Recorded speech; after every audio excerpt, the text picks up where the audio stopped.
Bismillahirrahmanirrahim. Assalamualaikum warahmatullahi wabarakatuh. Apa kabar kalian semua? Berjumpa lagi dengan saya, Ibu Asmiati SPD, di mata pelajaran Dasar Listrik dan Elektronika kelas 10 Teknik Instalasi Tenaga Listrik. Kita sampai pada bab 3, sifat elemen pasif, rangkaian listrik arus DC dan rangkaian peralihan. Kita akan membahas elemen pasif yang kedua, yaitu kapasitor. Kalian masih ingat ya bahwa setelah pertemuan sebelumnya kita telah membahas elemen pasif yang pertama, yaitu resistor. Nah, untuk yang sekarang ya, materi sekarang, tujuan pembelajaran di sini yaitu melalui kegiatan PJJ metode daring, peserta didik dapat mengidentifikasi jenis-jenis kapasitor, menggambarkan simbolnya, menjelaskan prinsip kerjanya, dan membaca nilai kapasitor, kemudian menghitung kapasitansi total pada rangkaian melalui penugasan dengan rasa ingin tahu, mandiri, dan gemar membaca selama proses pembelajaran dan bersikap religius, nasional, disiplin, dan berprestasi. Nah, tahukah kamu yang mana dari elemen-elemen berikut yang termasuk kapasitor? Ya, perhatikan ya, di mana kalian pernah melihat ya rangkaian seperti ini. Jika kalian punya di rumah, kalian bisa mengamatinya. Nah, kapasitor itu apa ya? Kapasitor biasa juga disebut dengan kondensator yang ditemukan oleh Michael Faraday. Jadi kapasitor itu adalah komponen elektronika yang dapat menyimpan dan melepas muatan listrik, atau komponen elektronika yang mempunyai kemampuan menyimpan elektron-elektron selama waktu tertentu. Kemudian ya, ingat bedanya. Jadi kalau resistor untuk menghambat arus, kemudian kalau kapasitor adalah melepas dan menyimpan muatan listrik. Satuannya farad ya. Satuan farad merupakan satuan yang agak besar jika diterapkan pada suatu unit kapasitor. Biasanya kapasitor yang digunakan di berbagai peralatan listrik dan refrigerasi dinilaikan dalam kurun mikrofarad. Jadi rata-rata nilainya mikrofarad, meskipun satuannya sebenarnya adalah farad. Nah, apa itu kapasitansi? Jadi kapasitansi itu banyaknya muatan yang tersimpan tadi dalam sebuah kapasitor. Ya, kapasitansi disimbolkan dengan huruf C. Jadi kalau dalam persamaan ditulisannya seperti ini. Jadi kapasitansi sama dengan muatan per volt. Ya. Ingat, muatan itu satuannya coulomb, kapasitansi satuannya farad, dan V satuannya volt. Ingat ya, kapasitansi di sini jika dalam perhitungan maka biasanya yang dicari adalah nilai farad. Jika misalnya yang kita hitung mikrofarad, maka harus diubah menjadi farad. Nah, contoh soalnya seperti ini ya. Jika sebuah kapasitor dengan kapasitas 0,5 mikrofarad dimuati dengan baterai 12 volt, hitunglah besar muatan yang tersimpan dalam kapasitor. Jadi, kita lihat nilai C itu 0,5 mikro, kita ubah menjadi farad. Mungkin sudah pernah Ibu jelaskan bagaimana mengkonversi atau mengubah satuan ya, bilangan. Misalnya ini jadi farad ke mikro, itu berarti dia harus, karena dia turun maka dia harus dikali 1000 ya, dikali 1000 pangkat min 6 ya. Jadi kemudian dibagi 1000 ya, berarti 10 pangkat min 6. Tegangannya 12 volt, yang ditanyakan adalah muatannya, berarti Q. Ingat rumusnya itu sama dengan ya, Q sama dengan C dikali V. Jadi semakin besar nilai muatan atau semakin tinggi nilai kapasitansi dan tegangannya, maka seiring semakin besar nilai muatan yang tersimpan. Oke. Nah, jadi 0,5 kali 10 pangkat min 6 dikali 12 ya. Ini nilai ini kita kalikan ya, ini dengan kesini kita kalikan, ini kesini ya. Setelah dikalikan maka dapat 6. 10 pangkat min 6 tetap ya, jadi 6 kali 10 pangkat min 6 kolom. Jadi sama halnya 0,000006 coulomb. Ya, seperti itu. Kalian sudah pernah mempelajari di kelas 1 di SMP ini, bilangan berpangkat, di SD bahkan. Oke, dalam rangkaian elektronika ya, fungsinya di sini kapasitor ya, ada di sini dua, bahwa dalam rangkaian elektronika bagaimana dia dan dalam sistem tenaga listrik. Dalam rangkaian elektronika dia sebagai kopling antara rangkaian yang satu dengan rangkaian yang lain, misalnya pada power supply. Nah, sebagai filter atau penyaring dalam rangkaian power supply, sebagai frekuensi dalam rangkaian antena untuk menghemat daya listrik. Jadi biasanya digunakan pada lampu neon, menghilangkan loncatan api bila dipasang pada saklar untuk menyimpan arus atau tegangan listrik. Untuk arus DC berfungsi sebagai penahan arus listrik, sedangkan untuk arus AC berfungsi sebagai konduktor atau melewatkan arus listrik. Nah, perata tegangan DC pada pengubah AC to DC, pembangkit gelombang AC atau osilator dan sebagainya. Kemudian dalam sistem tenaga listrik fungsinya sebagai kapasitor bank, meningkatkan faktor daya ya. Kemudian sebagai kapasitor starting atau running ya untuk motor-motor listrik. Jadi dia sebagai starting untuk motor-motor listrik. Nah, ini contohnya kapasitor bank. Kemudian ya komposisi kapasitor ya. Ini contohnya kapasitor. Kapasitor terdiri atas dua konduktor atau lempeng logam yang dipisahkan oleh bahan penyekat. Jadi dia dipisahkan oleh bahan penyekat. Ada isolatornya yang disebut bahan dielektrik atau zat dielektrik ini. Ya, seperti ini. Jadi dua konduktor atau lempeng logam ini, lempeng logam, flat foil logam ini digabung. Nah, dia akan seperti ini ya. Kapasitor diklasifikasikan berdasarkan bahan yang digunakan sebagai dielektromnya. Jadi jika bahannya udara maka dia disebut jika bahannya kertas maka dia disebut kapasitor kertas. Jadi bahan dielektromnya ini berbeda-beda, ada yang dari udara, kertas, oli, keramik dan elektrolit. Nah, kalau kapasitor ini ya, Elko ini di strukturnya seperti ini ya. Ya. Ada negatif, positif connectionnya, negatif charge connection, ada dielektriknya, ada metalnya, kemudian aluminium, kemudian plastik insulation. Nah, seperti itu. Berikutnya prinsip kerjanya ya. Jadi jika kita lihat misalnya ini adalah di kapasitor dengan dielektriknya, elektroda positifnya, elektroda negatifnya, kemudian ada muatan listrik dan ada sumber tegangannya. Cara kerja komponen kapasitor hanya terdapat dua siklus, pengisian dan pengosongan. Saat kapasitor yang diberikan aliran listrik, maka salah satu kaki kapasitor yang tersambung dengan arus negatif akan terdapat banyak elektron dan sebaliknya pada kaki positif akan kehilangan banyak elektron. Hal ini disebabkan oleh adanya bahan dielektrik yang bersifat non-konduktif dan berada di antara kedua kaki kapasitor, sehingga arus muatan positif tidak akan mengalir dan bertemu muatan negatif. Artinya muatan ini akan tersimpan pada kedua wujud dielektrik kapasitor ini, karena di sini akan ada penahan atau dielektrik atau isolator. Nah, proses tersebut pada sebuah kapasitor dinamakan dalam keadaan siklus pengisian. Nah, bila diibaratkan proses ini seperti fenomena terkumpulnya muatan listrik positif dan negatif yang terjadi pada awan sebelum kejadian petir. Nah, jenis kapasitor berdasarkan pemasangannya. Ada yang disebut non-polar dan ada yang disebut polar.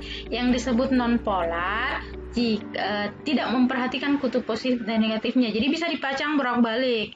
Jadi kakinya itu bisa dipasang bolak-balik, tidak harus melihat kutub positif dan negatif. Tetapi polar, kutub negatif digambarkan sebagai garis putih. Pemasangan kutub positif dan negatif kapasitor yang salah pada rangkaian elektronika dapat menyebabkan rangkaian rusak atau meledak. Nah, jenis kapasitor berdasarkan nilainya.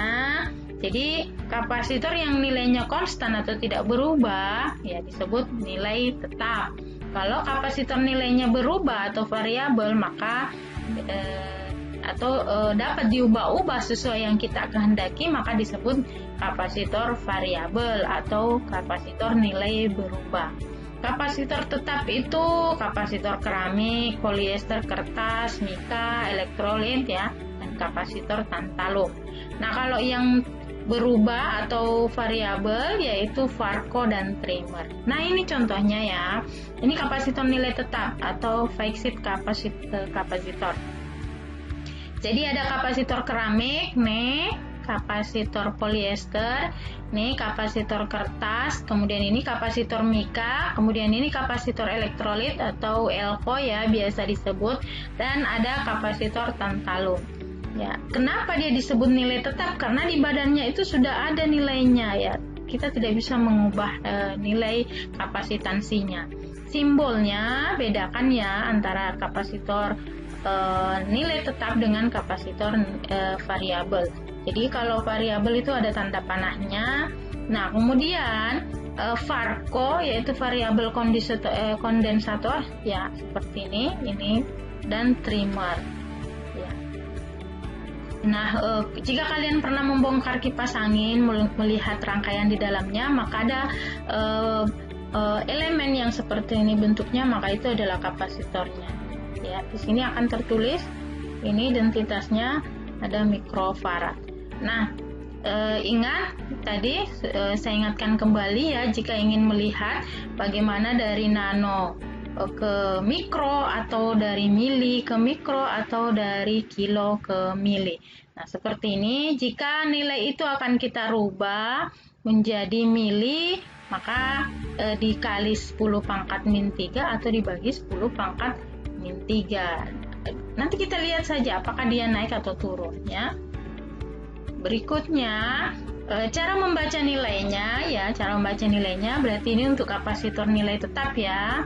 Kapasitor ini elko contohnya, jika tulisan di sini 22 mikrofarad, berarti ini nilai kapasitansinya 22 mikrofarad. Nah, namun ada kapasitor yang tulisannya seperti ini, maka cara membacanya ingat 10 ini adalah angka yang hanya bisa dipindahkan ke sini, dan yang ketiganya itu biasanya angka terakhir itu sebagai jumlah nolnya. Jadi karena tidak bisa dituliskan semua, maka yang hanya ditulis ini 103, jadi 103 nolnya. Kemudian ingat satuannya pikofarad ya. Jadi seperti itu ya. Nah, untuk yang contoh ini 1515, nolnya 4 pikofarad. Kita jadikan nanofarad, 150 nanofarad. Sekarang kode angka dan huruf kapasitor ya. Kadang ada kapasitor yang kodenya seperti ini. 10 pikofarad dikali 5, efisiensinya 5%, tegangan maksimumnya 400 volt. Maksudnya ya 10 kali 10 pangkat 5 kan, 10 pangkat 5 kasih ini berarti 1 juta pikofarad, 1 mikrofarad, dan huruf J-nya itu artinya toleransi 5%. Di sini ada ya, J itu 5% toleransinya, tegangan maksimumnya 400 volt. Jadi gelang 1. Nah, ini untuk gelang ya. Kalau ini yang kode angka. Ini 105 itu jumlah nolnya. Ingat ya, jumlah nolnya. Dan satuannya pikofarad kalau melihat dari angka yang tertera di kapasitor. Nah, bagaimana kalau kapasitor yang ada kode warnanya? Nah, seperti ini ya, sama kemarin di resistor. Kita lihat digitnya 1, digit 2, digit 3. Dua buah kapasitor dengan gelang warna pada gambar di atas mempunyai kuning, ungu, hitam, hijau, dan coklat. Jadi nilai kapasitansinya kuning 4, kemudian ke angka 2 ungu, ya ungu, mana ungu ini 7, kemudian hitam, maka nilai hitam itu 1, maka nilainya kapasitansinya yaitu 4,7 ya 4,7 nanofarad, karena tadi pengalinya hitam 1 ya, jadi 47 pikofarad.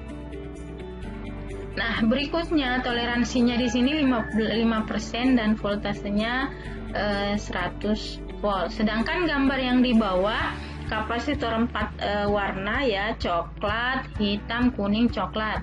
Nah, kita lihat coklat 1, hitam 0, jadi 10 ya, kuning 4 nolnya berarti 100.000 ya, 100.000 pikofarad diubah menjadi nano yaitu 100 nanofarad.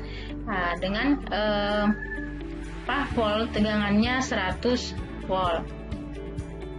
Karena kita lihat berikutnya nih, karena voltasenya coklat maka di sini 100 volt. Oke. Berikutnya contoh soal ya. Nah, ini ada kapasitor Mika, kodenya 473Z ya. Nilai kapasitornya jadi 47. Ingat dua angka ini adalah nilai yang langsung dipindahkan, 3 ini nilai pengalinya atau nolnya, jadi 47 kali 1000 47.000 pikofarad atau 47 nanofarad ya. Diubah ya, dibagi 1000 dapat 47 nano, dan kemudian dibagi 10 bagi 1000 lagi dapat 0,047 mikrofarad. Seperti itu. Dan nilai Z di sini artinya toleransinya 80%. Nah, berikutnya ini jadi toleransi di sini 47.000 piko berkisar antara 80% sampai 20%. Jadi antaranya ini antara 37.600 piko sampai 84.600 pikofarad nilai yang masih bisa ditoleransi untuk digunakan. Nah, untuk kalian di rumah silahkan kalian jawab ini 154 ya, berapa nilai pikofaradnya. Ini juga 104, 474 dan 105. Berikutnya kapasitor itu bisa dirangkai seri, paralel, kemudian dikombinasi sama dengan resistor ya. Ini hubungan seri, hubungan paralel.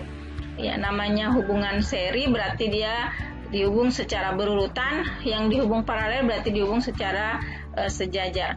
Nah, jadi rumusnya sebaliknya dengan resistor ya. Kalau untuk rangkaian seri kapasitor maka ini rumusnya.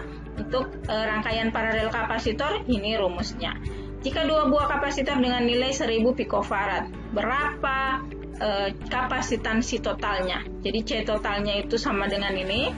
Seperti ini caranya. Ini karena penyebutnya sudah sama, maka kita langsung menjumlah 2/1000. 2 kali C total sama dengan 1 kali 1000. C total 1000 per 2 atau 500 pikofarad. Ingat, selalu yang didapatkan di sini adalah nilai pikofarad. Nah, untuk rangkaian paralelnya ini langsung dijumlah saja. Jadi ingat bedanya antara kapasitor dengan resistor. Untuk menghitung kapasitansi total atau resistansi totalnya, rumusnya sebaliknya. Nah, jika rangkaian seri paralel maka modelnya seperti ini ya, sama. Kalian harus mencari rangkaian serinya dulu, kemudian diparalelkan ya. Kemudian kita hitung ya, ini caranya mencari nilai paralel ini C3 C seri yaitu 33,3 pikofarad. Nah, kemudian diparalelkan dengan C3. Jadi C seri diparalelkan dengan C3, maka nilainya masuk. Kemudian ini 100 mikrofarad kita masukkan, maka didapatlah 133,3 pikofarad.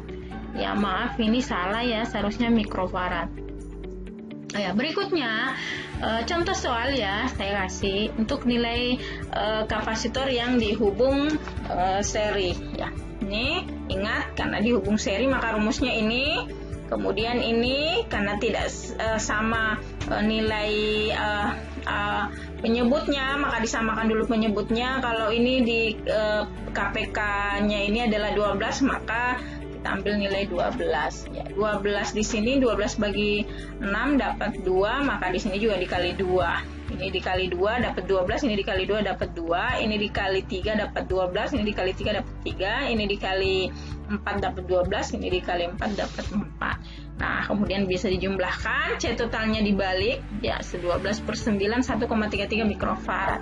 Nah, kalau kapasitansi total dari 3 buah resistor yang dirangkai paralel, maka seperti ini caranya, ya. C1 6 mikrofarad, C2 4 mikrofarad, dan C3 3 mikrofarad. Kita jumlah nilainya 13 mikrofarad. Nah, bagaimana kalau rangkaian kombinasi? Berapakah kapasitansi total dari 3 buah kapasitor yang dirangkai seri paralel seperti pada gambar di bawah? Jadi, untuk menghitung kapasitansi total dari rangkaian di atas, kita harus hitung dulu kapasitansi total dari C2 yang dirangkai seri dengan C3. Kenapa ini rangkaian seri? Karena tidak ada percabangan dari jalur C2 ke C3, makanya ini adalah rangkaian seri. Kita cari dulu C23 atau C serinya.